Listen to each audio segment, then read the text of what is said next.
Hi అండి. Welcome to my channel. ఇంకో 10 మంచి టిప్స్‌తో మీ ముందుకొచ్చేసాను. చాలామంది చింతపండు ఎక్కువున్నప్పుడు దాన్ని అలానే బయట పెట్టేస్తుంటారు. సో, దాన్ని అలా పెట్టేయకుండా మనం ఇలా డబ్బాలో వేసుకొని ఫ్రిడ్జ్‌లో పెట్టుకున్నామంటే చింతపండు నల్లగా కాకుండా చాలా ఫ్రెష్‌గా అదే కలర్‌లో ఉంటుంది. అలానే అంతా కాకుండా కొంచెం చింతపండు చిన్న డబ్బాలో పక్కన పెట్టేసుకొని అది డైలీ యూజ్ చేసుకోవడానికి పెట్టుకోండి. అలాగే మిగతా చింతపండునంతా ఇలా డబ్బాలో వేసుకొని ఇట్లా ఫ్రిడ్జ్‌లో పెట్టుకోండి. ఇలా చేయడం వల్ల చింతపండు సంవత్సరమైనా మనకి ఫ్రెష్‌గా ఉంటుంది. టిప్ నంబర్ 2, చలికాలం వచ్చేసరికి కోకోనట్ ఆయిల్ ఒక వెన్నలాగా తయారైపోయి ఆయిల్ అంతా ఇలా గడ్డగట్టిపోయి ఉంటుంది. పెట్టుకుందామంటే మధ్యలో ఇలా అయిపోతుంది. సో, అలాంటప్పుడు మనం ఈ ప్లాస్టిక్ బాటిల్‌ని అలా వేడి చేయలేము. అలా అని బయట ఎండలో పెడదామంటే ఎండ కూడా అంత ఎక్కువ ఉండదు. అంత టైము ఉండదు. సో, అలాంటప్పుడు మీరు ఇన్‌స్టంట్‌గా కావాలంటే ఇలా కొద్దిగా వాటర్ తీసుకొని వేడి చేసుకొని దాంట్లో ఇలా 1 మినిట్ పెట్టేసి రోల్ చేసామంటే వెన్నలా ఉన్న కోకోనట్ ఆయిల్ అంతా మనకి ఆయిల్ లాగా మారిపోతుంది. టిప్ నెంబర్ 3, ఈ వర్షాకాలంలో బయటకి వెళ్ళేసి వచ్చేసాక ఈ గొడుగుకైతే వాటర్ అంతా అలానే ఉంటుంది.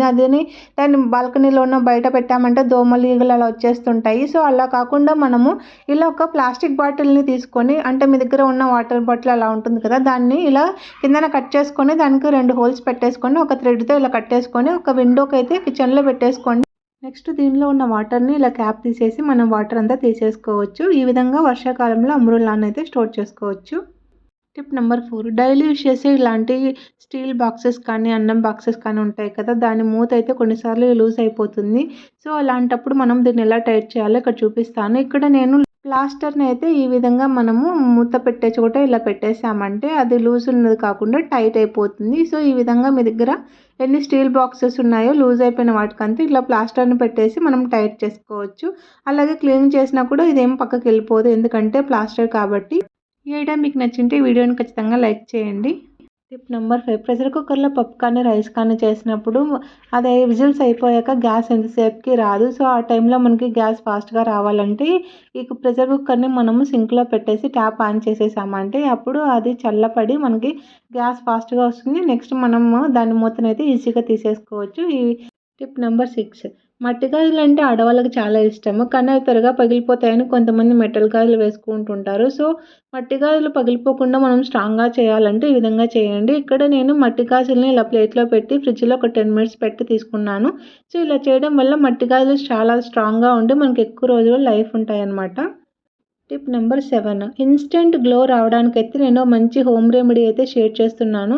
ఇక్కడ కర్డ్‌లోకి మీరు కొద్దిగా పసుపుని యాడ్ చేసుకొని ఈ విధంగా హ్యాండ్స్‌కి, ఫేస్‌కి అలాగే కాళ్ళకి అట్లా అప్లై చేసుకొని మీరు ఒక 10 మినిట్స్ పెట్టేసుకొని డ్రై అయిపోయాక క్లీన్ చేసుకోండి. చాలా మంచి రిజల్ట్స్ ఉంటాయి. ఇన్‌కేస్ మీకు ట్యాన్ ఉన్నా కూడా ట్యాన్ కూడా రిమూవ్ అయిపోతుంది. ఈ ఫేస్ ప్యాక్ మీరు వంట చేసేటప్పుడు కూడా వేసుకొని మీరు పని చేసేసుకుంటే అది ఈజీగా డ్రై అయిపోతుంది. టిప్ నెంబర్ 8, పాలు పొంగిపోతాయని మనము అక్కడే వెయిట్ చేయాల్సిన అవసరం లేకుండా ఇక్కడైతే నేను మంచి టిప్ చెప్తాను. ఇక్కడ మనం పాల పైన ఎలాంటి చెక్క గరిటెని పెట్టేసి మీడియం ఫ్లేమ్‌లో పెట్టేసామంటే పొంగొచ్చినా అది ఆటోమేటిక్‌గా కిందకి వెళ్ళిపోతుంది. సో, ఈ టిప్ నచ్చితే ఫాలో అవ్వండి. టిప్ నెంబర్ 10, ఇంట్లో ఎన్ని నైఫ్స్ ఉన్నా, సిజర్స్ ఉన్నా అవి చాలా ఫాస్ట్‌గా మొద్దుబారిపోతుంటాయి. సో, అవి షార్ప్‌గా ఉండటానికి ఈ టిప్‌ని అయితే షేర్ చేస్తున్నా. ఒక గ్లాస్‌లో ఈ విధంగా రైస్‌ని పెట్టేసి మన దగ్గర ఉన్న నైఫ్స్, సిజర్స్ అన్ని ఈ గ్లాస్‌లో పెట్టేసామంటే రైస్ వల్ల అవి ఎక్కువ రోజులు షార్ప్‌గా ఉంటాయి.